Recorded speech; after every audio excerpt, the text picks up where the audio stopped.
1 दिसंबर है और 1 दिसंबर को हम विश्व एड्स दिवस के रूप में मनाते हैं।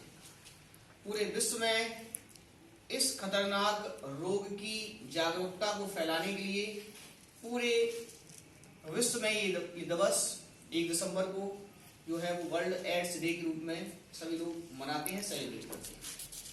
ये रोग हमारे सिलेबस में भी है, इसलिए इसके बारे में हमें समझना और जरूरी है। क्योंकि हम बायोलॉजी वाले स्टूडेंट हैं तो बायोलॉजी वाले प्रत्येक बच्चे को इस रोग की जानकारी होना जरूरी है।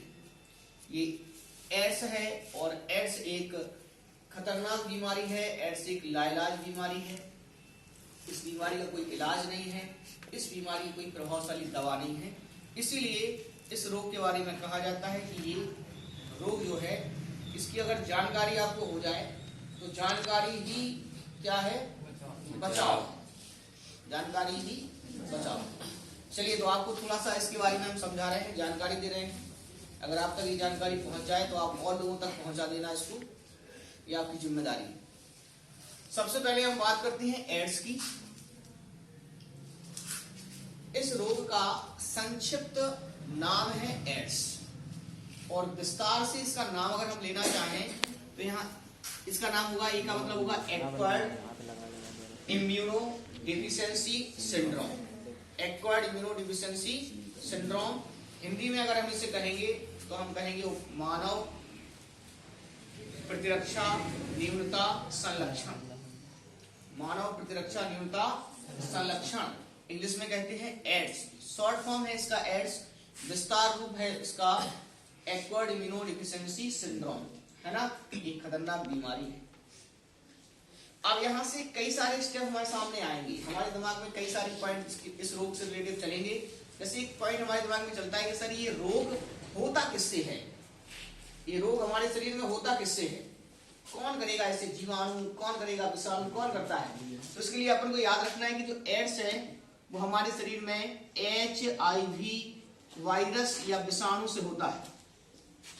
क्वेश्चन अगर आपसे पूछा जाए कि एड्स किससे होता है तो आप याद रखेंगे एड्स जो है वो HIV से होता है और HIV का पूरा नाम होता है ह्यूमन इम्यूनो डेफिशिएंसी वायरस। मतलब ये विषाणु से होने वाला रोग है। HIV क्या है, विषाणु है। किसका विषाणु है, ह्यूमन। H माने ह्यूमन माने मानव का, हमारे शरीर में पहुंचता है। तो अगर आपसे पूछा जाए कि एड्स किससे होता है तो आप क्या करेंगे, HIV से, मानव प्रतिरक्षा विषाणु से। ये आपका पहला पॉइंट रहा। दूसरा पॉइंट, चलिए ये रोग, ये विषाणु हमारे शरीर में पहुंच गया, कौन सा रोग करेगा, कौन सा रोग करेगा, एड्स करेगा। अब क्वेश्चन आता है कि सर ये विषाणु हमारे शरीर में किन कारणों से पहुंचता है या किस प्रकार से पहुंचता है। सभी बच्चों के दिमाग में क्वेश्चन चलता है, सभी लोगों के दिमाग में क्वेश्चन चलता है जो लोग सुन रहे हैं, ये विषाणु हमारे शरीर में पहुंचता कैसे। तो इसके पहुंचने के बहुत सारे तरीके हैं, उनमें से कुछ तरीके हम आपको बता रहे हैं।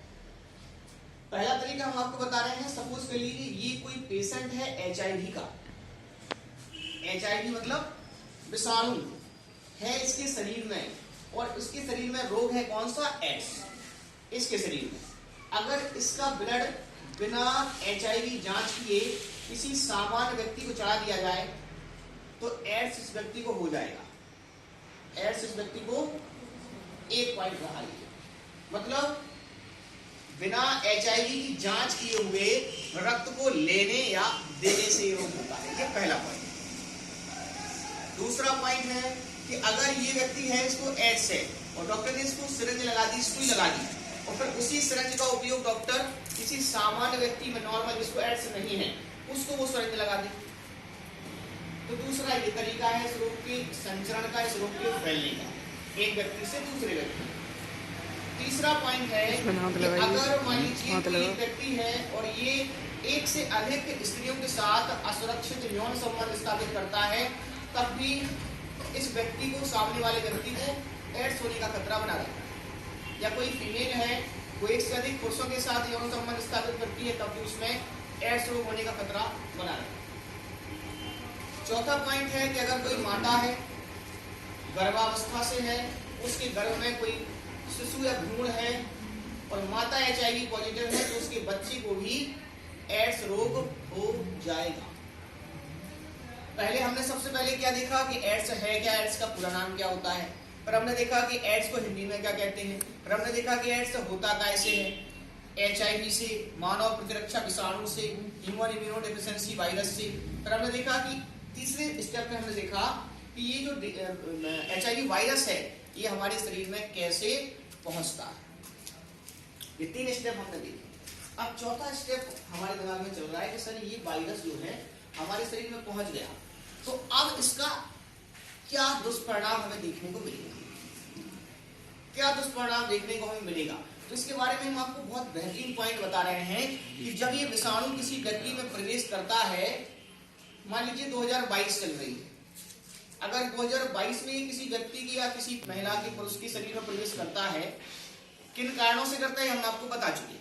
अगर किसी कारणवश जो हमने बताया है उनमें से किसी एक कारणवश ये किसी व्यक्ति के बच्चे के शरीर में प्रवेश करता है तो लगभग 5 से 10-12 साल तक तो इसके कोई भी लक्षण, इस रोग का कोई भी लक्षण व्यक्ति में दिखाई नहीं देता। 10 से 5 साल, 5 से 10-12 साल किसी किसी व्यक्ति में थोड़ा सा बुखार आता है 1-2 दिन और फिर वो सही हो जाता है।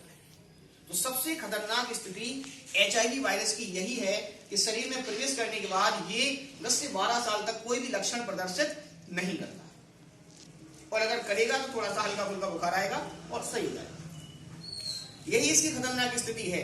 इस 5 से 10-12 साल तक की जो समय है इसमें ये विषाणु हमारे शरीर में पहुंच करके हमारे TH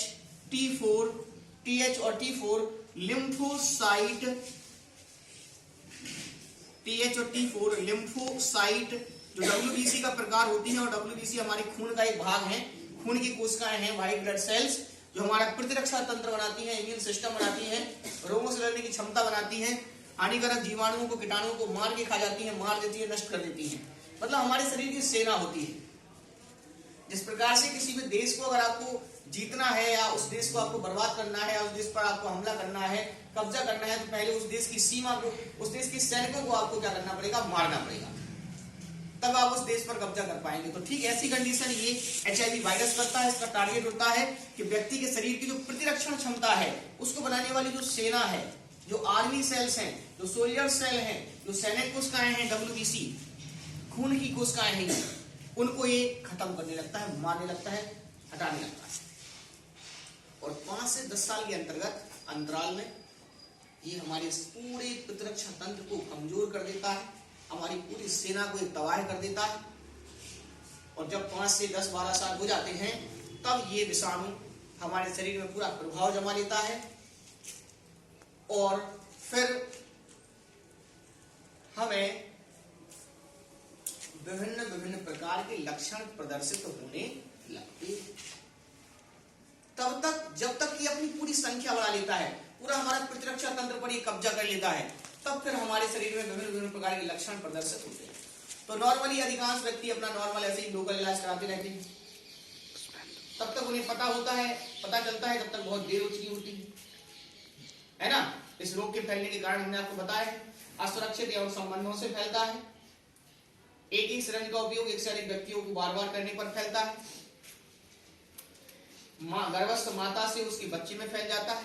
तो जो लोग नशा करने वाले लोग होते हैं वो एक ही सिरंज से नशा करते हैं, एक सिरंज से ही सबको लगा देते हैं सिरंज, ऐसे भी फैल जाता है।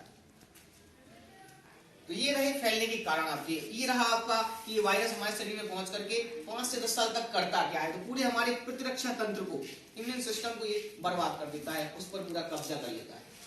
अब आपको खांसी, बुखार, जी मिचलाना, चक्कर आना, कमजोरी महसूस होना, विभिन्न प्रकार के दुनिया भर के हल्का सा थोड़ा सा मौसम चेंज होगा आप संक्रमित हो जाएंगे, हमेशा आप बीमार बने रहेंगे, पूरी तरह से बीमार बने रहेंगे।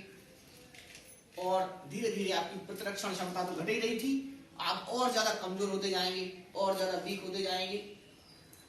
इसके बाद अगर कोई आपको सलाह देगा कि भाई आपको तो हमें एड्स के लक्षण दिखाई दे रहे हैं, कहीं जांच करवा लो, टेस्ट करवा लो कि एड्स तो नहीं,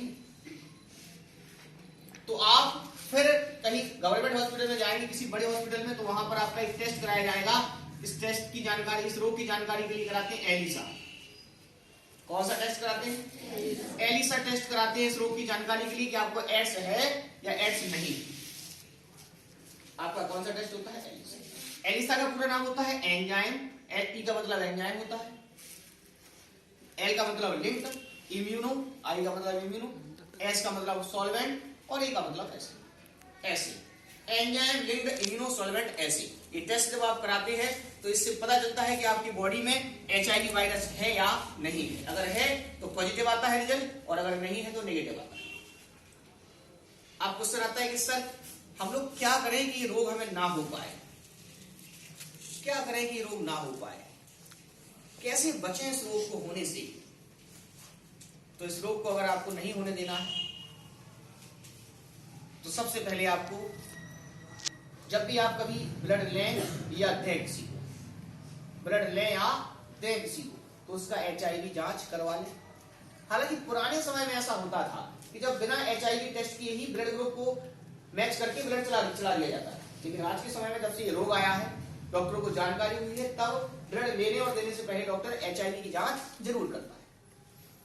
तो एचआईवी की जांच कराएं आप, इसके बाद ब्लड दें या लें, पहला। इसके बाद एक सिरिंज का उपयोग एक बार ही करें, एक सिरिंज का उपयोग एक बार ही करें। हालांकि आज के इतने जागरूकता वाले टाइम पर डॉक्टर अगर एक मरीज को 10 दिन की सिरिंज लगना है, इंजेक्शन लगना है, तो वो 10 अलग अलग इंजेक्शन देता है एक ही मरीज के लिए। हालांकि एक मरीज को एक लग सकता है, लेकिन वो एक ही को 10 दे देता है, इतनी जागरूकता है। तो एक सिरिंज का उपयोग एक ही बार करना चाहिए और असुरक्षित यौन संबंध स्थापित नहीं करना चाहिए। जीवन साथी के प्रति वफादार रहना चाहिए। असुरक्षित यौन संबंध नहीं बनाना चाहिए। एक से अधिक पार्टनर्स के साथ यौन संबंध स्थापित नहीं करना चाहिए, वरना आपको ये रोग हो सकता है। इसके अलावा मान लीजिए आप कभी माता बनती और अगर आपको एड्स है तो आने वाली संतान का जीवन भी आपने खराब कर दिया, उसको भी एड्स होगा, है ना। तो अपने साथ साथ अपने आने वाले भविष्य के बच्चे का भी लोगों को ख्याल रखना चाहिए। नशा करने वाले लोगों से दूर रहना चाहिए। जो इंजेक्शन वाला नशा करते हैं उन्हें थोड़ी पता होता है कि क्या एड्स होता है, वो तो एक ही सिरिंज से सब लोग लगा लेते हैं, नशा कर लेते हैं। तो ऐसे भी रोग फैलता है, तो ऐसा आपको नहीं करना चाहिए। तो किन कारणों से फैलता है, क्या हमें नहीं करना चाहिए, ये सारी चीजें हमने क्लियर कर ली है।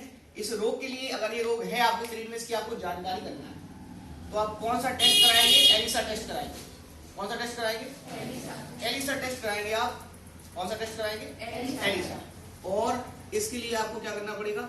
T4 TH लिम्फोसाइट, ये जो वायरस है ये आपको क्या करेगा? नुकसान करेगा, है ना। चलिए, तो बस यही है इसके बारे में पूरी जानकारी, ठीक है। आज 1 दिसंबर है, विश्व एड्स दिवस है। इसके उपलक्ष्य में आपको ये जानकारी दी गई। ये जानकारी ही क्या करेगी? आपका बचाव है। कोई भी दवाई इस रोग की प्रभावशाली बनी नहीं है, इसलिए इस रोग के बारे में कहा जाता है कि जानकारी ही बचाव है। क्या है? जानकारी बचाओ। ठीक है, धन्यवाद।